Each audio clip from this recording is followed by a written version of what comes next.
So hi guys, welcome to my channel. I am Akanksha and I am a chemistry educator in NEET UG category. यार अभी exam बहुत पास है और हमारा सिर्फ एक ही एम है और वो ये कि 7th में एग्जामिनेशन हॉल में जो क्वेश्चन पेपर हमारे सामने आने वाला है उसमें पूछे जाने वाले सभी क्वेश्चंस को हम क्रैक कर पाए. And with the same objective I am sharing this video with you, क्योंकि यार मैंने प्रॉपर एनालिसिस किया आपके केमिस्ट्री के पास्ट ईयर पेपर्स का और वहां से पता चलता है कि कुछ ऐसे स्पेशल सब टॉपिक्स हैं जहां से हर ईयर क्वेश्चंस बार बार पूछे जा रहे हैं, यानी कि कुछ ऐसे सब टॉपिक्स हैं जिनका repetition frequency is very high. तो ऑल इन ऑल आपके पास ऐसे 20 मोस्ट इंपॉर्टेंट एमसीक्यूज बन जाते हैं जिसकी बहुत हाई प्रोबेबिलिटी है कि नीट 23 में भी आपको सेम क्वेश्चंस देखने के लिए मिल जाएं. तो यहां से if we go by the trends तो यार आप अपने लिए 60 to 80 मार्क्स इजीली लॉक कर सकते हैं. सो मेक श्योर कि आपने चैनल को सब्सक्राइब किया है सो दैट ऐसे कोई भी इंपॉर्टेंट वीडियो को आप मिस नहीं करें. At the same time make sure कि आपने मेरा टेलीग्राम भी ज्वाइन किया है जिसका लिंक आपको मिलता है इन द डिस्क्रिप्शन बॉक्स. और साथ ही साथ अगर आपको लगता है कि ऐसे वीडियोस आपके लिए हेल्पफुल है देन मेक श्योर कि आपने वीडियो को दिया है पूरा प्यार, यानी कि you have hit the like button so that आपकी आकांक्षा मैम समझ पाए कि आप किस तरीके का और कंटेंट चाहेंगे ये चैनल पर. At the same time comment section में जरूर बताइएगा कि जो 20 सब टॉपिक्स हम डिस्कस करने वाले हैं उन पर अभी आपका कमांड कैसा है. और जैसे कि हम सब जानते हैं नीट 23 अब बहुत पास है, जरूरी है दैट फाइनल राउंड रिवीजन और मेरे साथ आप पूरी केमिस्ट्री अपनी रिवाइज कर सकते हैं, यानी कि all 30 chapters that too in just 15 to 16 days, जिसका पूरा प्रॉपर शेड्यूल आपके साथ शेयर किया जाएगा ऑन 11th of April. तो जरूर से आप मेरा टेलीग्राम ज्वाइन कर लीजिए क्योंकि सभी फ्री सेशंस का लिंक आपको वहीं पर मिलने वाला है. इसी के साथ सबसे पहले हम बात करते हैं सॉल्युबिलिटी प्रोडक्ट. आप देखेंगे कि क्वेश्चंस में या तो आपको सॉल्युबिलिटी प्रोडक्ट डायरेक्टली कैलकुलेट करना होता है या फिर आपसे सॉल्युबिलिटी कैलकुलेट कराया जाता है. तो मेक श्योर कि आप दोनों ही तरीके से न्यूमेरिकल्स जरूर प्रैक्टिस कर रहे हैं. और फिर इसके बाद हमारे पास आता है बॉन्ड ऑर्डर. यार ये तो मतलब बहुत बहुत बहुत इंपॉर्टेंट है. आप देखेंगे कि ऑलमोस्ट हर ईयर के पेपर में बॉन्ड ऑर्डर के ऊपर जरूर क्वेश्चन पूछा गया है और ये एंटायरली बेस्ड होता है आपका एमओटी पर, यानी कि मॉलिक्यूलर ऑर्बिटल थ्योरी, जिसके लिए जरूरी है कि आप इलेक्ट्रॉनिक कॉन्फ़िगरेशन कैसे लिखते हैं मॉलिक्यूल्स का वो आप जानते हैं. और यहाँ हमारे पास बहुत सिंपल दो केसेस बनते हैं, एक जहां पर आपके number of electrons either equal to 14 है या फिर उससे कम है या फिर अगर आपके इलेक्ट्रॉन्स 14 से ज्यादा हैं. तो दोनों ही केसेस के लिए इलेक्ट्रॉनिक कॉन्फ़िगरेशन लिखना आना बहुत जरूरी है.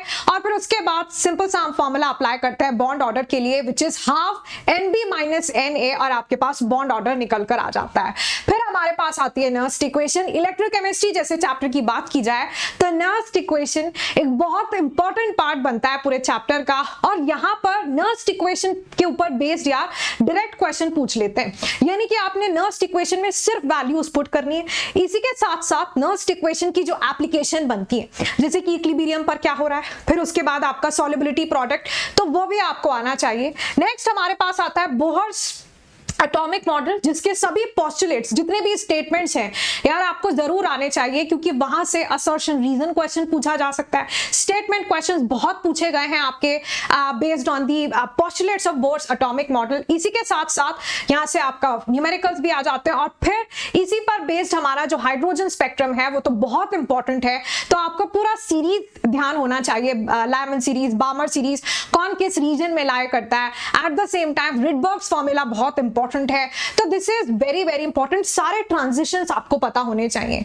फिर इसके बाद सॉल्यूशन से शॉर्ट है कि एक क्वेश्चन जरूर आ रहा है फ्रॉम कॉलिगेटिव प्रॉपर्टी, क्योंकि यार पास्ट ईयर ट्रेंड तो यही कहता है. अभी तक जितने भी अब प्रीवियस ईयर क्वेश्चन पेपर्स आप चेक करेंगे आपको सभी में कॉलिगेटिव प्रॉपर्टी के ऊपर जरूर क्वेश्चन मिलता है. जहां बात कॉलिगेटिव प्रॉपर्टी की हो रही है साथ साथ आपने बैंड ऑफ फैक्टर भी कवर करना है. फिर इसके बाद पॉलीमर्स एक बहुत छोटा चैप्टर है केमिस्ट्री का और वहां से आपका एक क्वेश्चन यूजुअली पूछा जाता है और बहुत हाई फ्रीक्वेंसी बनती है कि कोई भी पॉलीमर आपको दे दिया जाए और पूछ लिया जाए कि उसकी मोनोमेरिक यूनिट्स क्या है, या फिर आपको मोनोमेरिक यूनिट्स दे दी जाए और आपसे पूछ ले कि इसका पॉलीमर क्या है या फिर किस टाइप का ये आपका पॉलीमर है, एडिशन है, कंडेंसेशन है, प्री रेडिकल मैकेनिज्म से फॉर्म हुआ है. तो ऐसे कुछ 2-3 क्वेश्चंस बहुत इंपॉर्टेंट बन जाते हैं. बहुत हाई प्रोबेबिलिटी बनता है कि यार सेम ही क्वेश्चन आपसे पूछ लिया जाए. फिर इसके बाद हाइब्रिडाइजेशन और VACPR वेरी वेरी इंपॉर्टेंट है. केमिकल बॉन्डिंग खुद में ही सबसे इंपॉर्टेंट चैप्टर माना जाता है इनऑर्गेनिक केमिस्ट्री का, जहां पर सबसे इंपॉर्टेंट यही दो सब टॉपिक्स हैं. हाइब्रिडाइजेशन के ऊपर तो आप देखते हैं जरूर एक क्वेश्चन आता है यार. आप मेरा टेलीग्राम ज्वाइन कर लीजिए, वहां पर आपको ऐसा ऐसा एक 5 मिनट्स का वीडियो मिलेगा जहां पर आपको प्रॉपर ट्रिक सिखाया गया है कैसे आप किसी भी मॉलिक्यूल का हाइब्रिडाइजेशन फाइंड आउट कर सकते हैं। एट द सेम टाइम मेरे टेलीग्राम पर आपको आगे भी ऐसे बहुत सारे सेशंस मिलने वाले हैं आपके एग्जाम तक, which will definitely help you in your preparation. So make sure you have joined my Telegram. Link आपको मिलता है in the description box. साथ ही साथ यार VSEPR थ्योरी कितना आपका कहां पर रिपल्शन ज्यादा हो रहा है, बॉन्ड एंगल में क्या वेरिएशन होगा, शेप्स ऑफ द मॉलिक्यूल किस तरह से है, तो वो भी काफी इंपॉर्टेंट क्वेश्चन बनते हैं। और फिर इसके बाद सॉलिड स्टेट में देखा जाए तो सिर्फ एक ही हमारे पास फॉर्मूला होता है डेंसिटी का, which is rho is equal to ZM upon Na into A क्यूब। और यार ये same formula is very important. Solid state से पैकिंग एफिशिएंसी, कोऑर्डिनेशन नंबर ऐसे क्वेश्चंस पूछे जाते हैं, बट देन ये कॉन्सेप्ट है जिसका रिपीटिशन फ्रीक्वेंसी बहुत हाई है।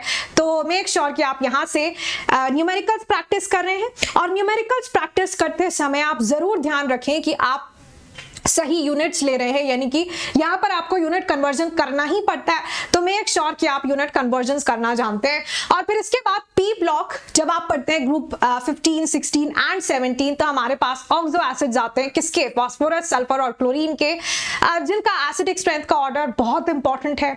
किसके कॉन्जुगेट बेस की स्टेबिलिटी क्या होगी, स्ट्रक्चर क्या होगा, बेसिसिटी क्या रहने वाला है, बेहद इंपॉर्टेंट है। उनका oxidation state, so make sure कि आप सभी ऑक्सो एसिड्स को with structure along with their oxidation states जरूर कवर कर रहे हैं। फिर इसके बाद अर्हेनियस इक्वेशन, देखिए केमिकल काइनेटिक्स में ये जो हमारा रिलेशन आता है, जो हमें सिखाता है कि किस तरीके से आपका रेट कांस्टेंट डिपेंडेंट है on temperature. This is very important यार। डायरेक्ट ये क्वेश्चन, ये आपका इक्वेशन भी इंपॉर्टेंट है। एट द सेम टाइम इसी में अगर हम दोनों साइड नेचुरल लॉग ले लेते हैं, फिर ग्राफ प्लॉट करते हैं, वैसा क्वेश्चन भी पूछा जाता है। नेचुरल लॉग को आप लॉग बेस 10 में कन्वर्ट कर दें, फिर ग्राफ प्लॉट करें, वैसा क्वेश्चन इज ऑल्सो इंपॉर्टेंट। वहां से स्लोप पूछ लेते हैं, आपका नेगेटिव स्लोप आएगा, पॉजिटिव स्लोप आएगा, what will be the value of slope. At the same time वहां से आपको डायरेक्ट न्यूमेरिकल देखने के लिए मिल सकता है, आपने बस इक्वेशन में वैल्यूज पुट करने। और फिर दो अलग अलग टेम्परेचर्स पर आपका रेट कांस्टेंट क्या होने वाला है, वैसा क्वेश्चन भी पूछ लिया जाता है। तो मेक श्योर कि आप इस फॉर्मूला से जुड़े हर तरीके के न्यूमेरिकल को प्रैक्टिस कर जरूर देख रहे हैं। फिर सॉल्यूशंस चैप्टर से ही हमारे पास आता है Raoult's law, which is again important. अब फिर हमारे पास आता है नंबर ऑफ मोल्स का कैलकुलेशन, ये तो बहुत बेसिक है।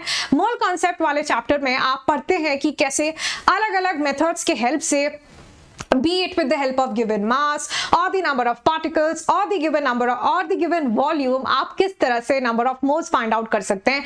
तो यार ये बहुत इंपॉर्टेंट है। स्पेशली मैं आपको बताती हूँ कि यहाँ से एक क्वेश्चन बड़ा पॉपुलर है कि which of the following will have the maximum number of atoms or the maximum number of moles or the maximum number of molecules, ऐसे ही मिनिमम नंबर पूछ सकते हैं। तो इस तरीके का क्वेश्चन बहुत देखने के लिए मिलता है, एंड यू नेवर नो कि नीट 23 में भी आपके सामने वैसा ही क्वेश्चन आ जाए।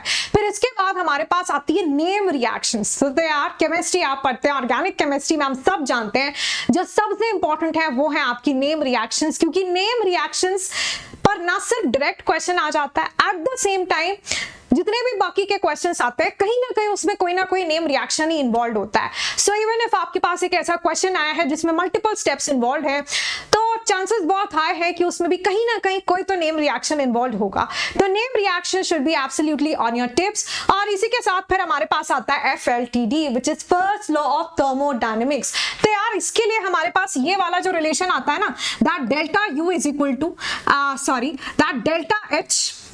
Delta U is equal to W plus Q, है ना, जो आपका बेस्ड होता है किसके ऊपर, ऑन एनर्जी कंजर्वेशन। तो यार ये वाला फॉर्मूला बेहद इंपॉर्टेंट, एक्सप्रेशन आपको पता होना चाहिए। साइन कन्वेंशंस आपने यहाँ पर बिल्कुल उसका ध्यान देना है कि whether the work is done by the system, on the system, Q यानी कि heat is absorb by the system और heat is released by the system, to the system है, फ्रॉम द सिस्टम है, इसमें आपको बड़ी कंफ्यूजन होती है, तो वहां पर क्लैरिटी होना चाहिए। एट द सेम टाइम 100% अगर यहां से न्यूमेरिकल आएगा तो आपको यूनिट कन्वर्जन करना पड़ेगा, क्योंकि यूजुअली हम वर्क जो कैलकुलेट करते हैं वो हम करते हैं प्रेशर वॉल्यूम वर्क, राइट। और यहां पर जो हीट होता है उसकी यूनिट्स ज्यादा कर आपका जूल्स या कैलोरी में दी जाती है, तो फिर आपको लीटर एटीएम को कन्वर्ट करना होगा इनटू आइदर जूल्स और कैलोरी। तो आपको यूनिट कन्वर्जन जरूर आना चाहिए, क्योंकि देखो क्वेश्चन एकदम सिंपल होता है बट कभी कभी हम साइन कन्वेंशंस के साथ गलती कर देते हैं या फिर यूनिट कन्वर्जन नहीं करते हैं, उनका ध्यान नहीं रखते हैं और हमारा क्वेश्चन गलत हो जाता है। So I would strictly advise you कि नेक्स्ट टाइम जब भी आप ऐसा क्वेश्चन कर रहे हैं तो specially pay attention to the unit conversion as well as sign convention आपका क्या रहना चाहिए। फिर इसी के साथ जितने भी आप ट्रेंड्स हमारे पास हैं पूरे के पूरे ब्लॉक केमिस्ट्री में, पीरियोडिक प्रॉपर्टीज में हमारे पास अलग अलग ट्रेंड्स निकल कर आते हैं। Boiling point, melting point, ionisation energy, electron affinity, electronegativity, ऐसे अलग अलग प्रॉपर्टीज के हमारे पास अलग अलग ट्रेंड्स निकल कर आते हैं। और एग्जामिनर क्वेश्चन कहां से पूछते हैं? एक्सेप्शन से पूछते हैं। तो पूरे इनऑर्गेनिक केमिस्ट्री में जितने भी एक्सेप्शंस हैं उनको आपने एकदम बाय हार्ट करना है, क्योंकि देखिए हो सकता है कि ट्रेंड से आपको 2 से 3 क्वेश्चंस देखने के लिए मिल जाएं।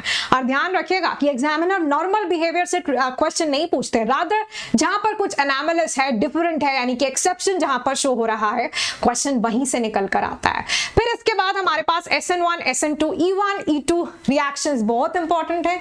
बहुत सारे नेम रिएक्शंस भी आपके सेम मैकेनिज्म पर ही बेस्ड होती हैं, तो आपने इनके ऊपर बहुत सारे क्वेश्चंस प्रैक्टिस करने। फिर यार हमारे पास आते हैं क्वांटम नंबर्स। क्वांटम नंबर्स वैसे भी जरूरी है कि आपको आते हैं। टोटल हमारे पास 4 क्वांटम नंबर्स होते हैं।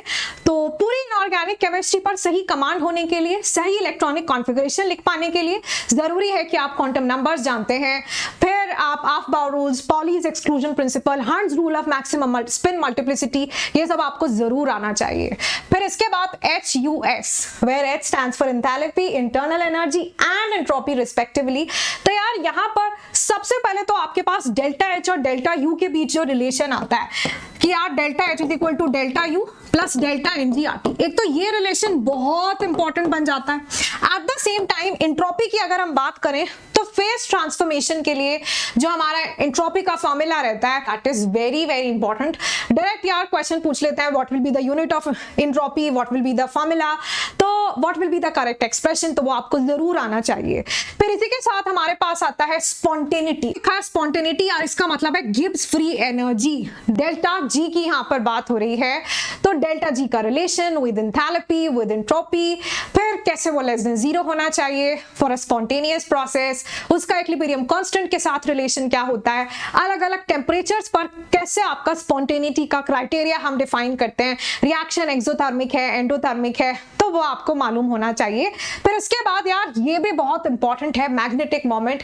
आप देखिए कि ऑलमोस्ट हर पेपर में आपसे मैग्नेटिक मोमेंट फाइंड आउट कराया गया है, जहां पर हम आपका ये फॉर्मूला यूज करते हैं that delta U is equal to root n+2 Bohr magnetron where n stands for the number of unpaired electrons. यार ये बहुत इंपॉर्टेंट है, डी ब्लॉक में हम इसको पढ़ते हैं।